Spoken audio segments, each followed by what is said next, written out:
جب کشمیر میں 80 لاکھ لوگ کرفیو والی زندگی گزار رہے تھے، بھارت ظلم کر رہا تھا، دنیا تماشا دیکھ رہی تھی، ہم بھی خاموش تھے۔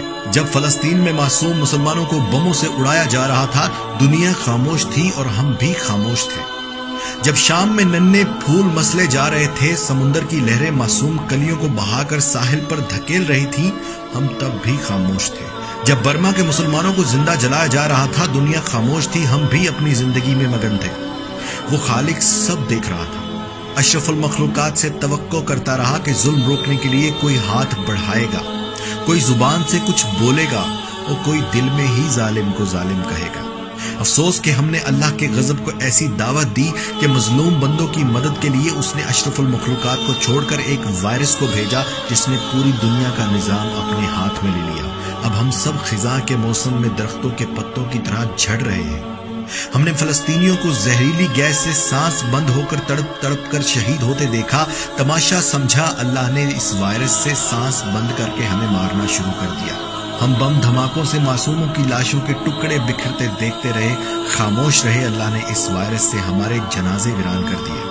ہم نے عورت کو ننگا کر کے ناچنے پر مجبور کیا۔ اللہ نے ساری دنیا کے مرد اور عورتوں کو ماسک سے پردہ کروا دیا۔ ہم نے زنا کو عام اور نکاح کو مہنگا کر دیا۔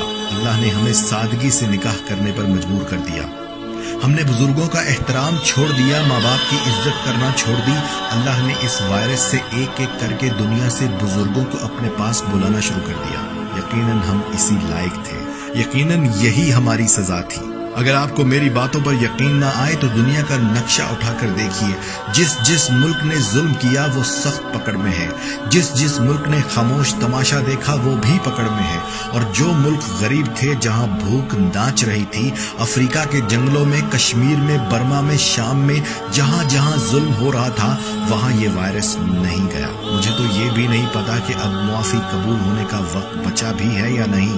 اتنا ضرور سمجھتا ہوں کہ ہم نے حضور پاک صلی اللہ علیہ وآلہ وسلم کا سر شرم سے جھکا دیا۔ سب سے خوبصورت اور قابل مخلوق آج اتنی ناکارہ ہو گئی کہ ظلم کو روکنے کے لیے اللہ کو انسان کی بجائے ایک وائرس بھیجنا پڑا۔ اے اللہ ہمیں معاف کر دے۔ اب ہم کسی ظلم پر خاموش نہیں رہیں گے۔ یا اللہ اب ہم ظلم کو ہاتھ سے روکیں گے۔ یا اللہ ہاتھ سے نہ روک پائے تو زبان سے روکیں گے۔ یا اللہ اگر زبان سے بھی نہ بولنے دیا گیا تو ہم دل میں ظالم کو ظالم مانیں گے۔